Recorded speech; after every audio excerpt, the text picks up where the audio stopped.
Азыр көп саясатчылар дымып жатат, эмнеге билесиздерби? Тынпайып жатышат. Мүмкүн кээ бир суроолорду ошолор бердирет. Мадумаров менен Жээнбеков жакындап кетпесин, ушуну бере койгула дагы, анан тарта салып тиги кишиге жеткире коелу.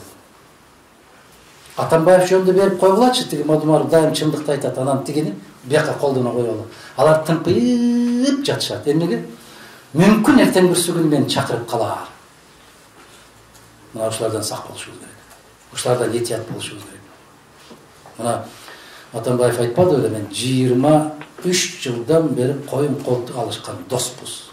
Шилекейлешкен доспуз. Ал шилекейлешкен доско караганда мүмкүн мен көбүрөөк бүгүн көмөк беришим мүмкүн. Ушуну кыргыз президенттери түшүнбөй койду. Такыр түшүнбөй коюшту.